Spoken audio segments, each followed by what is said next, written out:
वजीर का धन्यवाद। एक समय की बात है, हिंदुस्तान में दो राजा रहते थे जिनके देश एक दूसरे की सीमा पर थे, लेकिन चूंकि वे धन और शक्ति के मामले में एक दूसरे के प्रतिद्वंद्वी थे और एक हिंदू राजा था और दूसरा मुसलमान बादशाह, इसलिए वे बिल्कुल भी अच्छे दोस्त नहीं थे। हालांकि लगातार झगड़ों से बचने के लिए राजा और बादशाह ने एक समझौता किया जिस पर मुहर लगी और हस्ताक्षर किए गए, जिसमें कहा गया था कि अगर उनके अधीन कोई भी व्यक्ति छोटे से लेकर बड़े तक दोनों राज्यों के बीच की सीमा को पार करता है तो उसे पकड़ लिया जाएगा और दंडित किया जाएगा। एक सुबह बादशाह और उनके मुख्य वजीर या प्रधानमंत्री राज्य के मामलों पर अपना सुबह का काम शुरू करने ही वाले थे और बादशाह ने एक कलम उठाया और उसे तेज चाकू से अपनी पसंद के अनुसार काट रहा था, तभी चाकू फिसल गया और उसकी उंगली का सिरा कट गया। ओह वजीर, राजा चिल्लाया, मैंने अपनी उंगली का सिरा काट लिया है। ये सुनकर अच्छा लगा, वजीर ने जवाब में कहा। राजा ने कहा, अहंकारी, क्या तुम दूसरों के दुर्भाग्य में और मेरे दुर्भाग्य में भी आनंद लेते हो? मेरे पहरेदारों, इसे ले जाओ और इसे तब तक के लिए दरबार की जेल में डाल दो जब तक कि मैं उसे उसके योग्य दंड न दे सकूं। तुरंत ही वहां उपस्थित अधिकारियों ने उस बदकिस्मत वजीर को पकड़ लिया और उसे राजा के सामने से खींचकर उस संकरे दरवाजे की ओर ले गए जहां से दुखी अपराधियों को जेल या फांसी की सजा दी जाती थी। जैसे ही उसे लेने के लिए दरवाज़ा खुला, वजीर ने अपनी बड़ी सफ़ेद दाढ़ी में कुछ बुदबुदाया जिसे सैनिक सुन नहीं पाए। क्रोधित राजा चिल्लाया, क्या कहा दुष्ट ने? उसने कहा, वह आपका धन्यवाद करता है, जेलरों में से एक ने उत्तर दिया। और उसके शब्दों पर राजा क्रोध और आश्चर्य में बंद होते दरवाजे को देखता रहा। वह पागल हो गया है, वह चिल्लाया, क्योंकि वह न केवल दूसरों के दुर्भाग्य के लिए बल्कि अपने स्वयं के दुर्भाग्य के लिए भी आभारी है। निश्चित रूप से किसी चीज़ ने उसका दिमाग खराब कर दिया है। राजा अपने बूढ़े वजीर से बहुत प्रेम करता था और यद्यपि दरबारी वैद्य आया और उसने उसकी घायल उंगली पर ठंडक और आराम देने वाली मरहम पट्टी की तथा दर्द को कम किया, परंतु वह राजा के हृदय की पीड़ा को कम नहीं कर सका, न ही उसके मंत्रियों और दरबारियों को, जो सारा दिन महाराज को बहुत क्रोधित पाते थे। अगली सुबह राजा ने अपने घोड़े को आदेश दिया और घोषणा की कि वह शिकार पर जाएगा। तुरंत अस्तबल और हॉल में हलचल और तैयारी शुरू हो गई और जब तक वह तैयार हुआ तब तक मंत्रियों और शिकारियों का एक समूह उसके साथ जाने के लिए तैयार खड़ा था, लेकिन उनके आश्चर्य के लिए राजा ने उनमें से किसी को भी नहीं आने दिया। वास्तव में उसने उन्हें इतनी तीखी नज़र से देखा कि वे उसे छोड़कर खुश थे। वह इतनी दूर तक भटकता रहा, खेतों और जंगलों में, इतना उदास और विचारशील कि कई मोटे हिरन और भड़कीले तीतर बिना किसी सूचना के भाग गए, और वह इतना लापरवाह था कि वह बिना देखे ही राजा के क्षेत्र में चला गया, और उसे इस तथ्य का पता तब चला जब अचानक लोग चारों ओर से झाड़ियों से बाहर निकल आए और आत्मसमर्पण के अलावा कुछ नहीं बचा था। फिर बेचारे बादशाह को पकड़ लिया गया, बांध दिया गया और राजा की जेल में ले जाया गया। वह अधिकांश समय अपने वजीर के बारे में सोचता रहा, जो उसी तरह की स्थिति से पीड़ित था, और चाहता था कि वजीर की तरह वह भी महसूस कर सके कि धन्यवाद देने के लिए कुछ था। उस रात राजा ने एक विशेष परिषद बुलाई जिसमें विचार किया गया कि उसके प्रतिद्वंद्वी के साथ क्या किया जाना चाहिए, जिसने खुद को उसके हाथों में सौंप दिया था।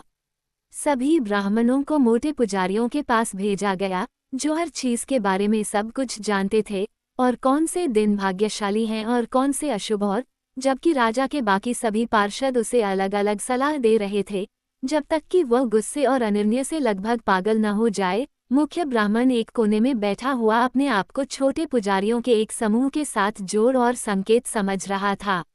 आखिरकार वह उठा और सिंहासन की ओर बढ़ा। राजा ने उत्सुकता से पूछा, अच्छा, आप क्या सलाह देना चाहते हैं? बहुत अशुभ दिन है, मुख्य ब्राह्मण ने कहा। ओह, बहुत अशुभ दिन है। देवी क्रोध से भरी हुई हैं और आदेश देती हैं कि कल तुम्हें इस बादशाह का सिर काटकर बलि में चढ़ाना होगा। राजा ने कहा, अच्छा, चलो, ये हो, जाने दो, मैं तुम्हें सजा का पालन करने की जिम्मेदारी सौंपता हूँ। और उसने पुजारियों को प्रणाम किया और कमरे से बाहर निकल गया। भोर से पहले महान मूर्ति देवी के सम्मान में एक भव्य उत्सव की तैयारियां की जा रही थीं। सैकड़ों झंडे लहरा रहे थे, सैकड़ों ढोल वादक ढोल बजा रहे थे, सैकड़ों गायक मंत्रोच्चार कर रहे थे, सैकड़ों पुजारी अच्छी तरह से नहाए धोए और अभिषेक किए हुए अपने पवित्र अनुष्ठान कर रहे थे, जबकि राजा सैकड़ों दरबारियों और सेवकों के बीच घबराए और असहज बैठे थे और कामना कर रहे थे कि सब कुछ ठीक हो जाए। आखिरकार बलि चढ़ाने का समय आ गया और बेचारे बादशाह को बांधकर बाहर ले जाया गया ताकि उसका सिर काट दिया जाए। मुख्य ब्राह्मण अपने चेहरे पर मुस्कान लिए हुए और हाथ में एक बड़ी तलवार लिए हुए आया। तभी अचानक उसने देखा कि बादशाह की उंगली एक कपड़े के टुकड़े में बंधी हुई थी। उसने तुरंत तलवार नीचे गिरा दी और उत्तेजना से अपनी आंखें बाहर निकालते हुए कपड़े पर झपटा और उसे फाड़ दिया, और वहां उसने देखा कि उसके शिकार की उंगली का सिरा गायब था। ये देखकर वो बहुत लाल हो गया और वास्तव में क्रोधित हो गया, और उसने बादशाह को वहां ले गया जहां राजा आश्चर्यचकित होकर बैठा था। देखो, हे राजा, उसने कहा, ये बलिदान बेकार है, इसकी उंगली की नोक चली गई है। जब तक ये पूरा न हो जाए तब तक कोई बलिदान नहीं है। और वह क्रोध और अपमान से रोने लगा। लेकिन राजा ने भी रोने की बजाय राहत की सांस ली और कहा, ठीक है, अब मामला सुलझ गया। अगर कोई और होता तो मुझे कोई आपत्ति नहीं होती, लेकिन किसी तरह एक राजा और सब कुछ ठीक है, एक राजा की बलि देना बिल्कुल उचित नहीं लगता। और यह कहते हुए वह उछल पड़ा और अपने रत्नजड़ित खंजर से बादशाह की रस्सियां काट दी और उसके साथ मंदिर से बाहर महल की ओर चल पड़ा। अपने मेहमान को नहलाने और तरोताजा करने के बाद राजा ने उसे उपहारों से लाद दिया और खुद एक बड़े दल के साथ उसके साथ उनके राज्यों के बीच की सीमा तक गया, जहां सलामी और बड़े जश्न के बीच उन्होंने पुराने समझौते को फाड़ दिया और एक और समझौता किया जिसमें प्रत्येक राजा ने दूसरे के लोगों में से किसी भी व्यक्ति, छोटे से लेकर बड़े तक, जो भी किसी भी काम से सीमा पार आए, का स्वागत और सुरक्षित यात्रा का वादा किया। और इसलिए उन्होंने गले लगाया और प्रत्येक अपने रास्ते पर चला गया। उसी शाम जब बादशाह घर पहुंचा तो उसने अपने कैद वजीर को बुला भेजा। जब बूढ़े व्यक्ति को उसके सामने लाया गया तो उसने कहा, ठीक है, ओ वजीर, तुम्हें क्या लगता है कि मेरे साथ क्या हो रहा है? वजीर ने जवाब दिया, जेल में बंद आदमी कैसे जान सकता है कि बाहर क्या हो रहा है? फिर बादशाह ने उसे अपनी सारी कहानी सुनाई, और जब वह अंत पर पहुंचा तो उसने आगे कहा, मैंने निश्चय कर लिया है कि अपने बच निकलने के लिए कृतज्ञता के प्रतीक के रूप में मैं आपको मुक्त भाव से क्षमा कर दूंगा, बशर्ते आप मुझे बताएं कि जब मैंने अपनी उंगली का सिरा काटा था तो आपने धन्यवाद क्यों दिया था?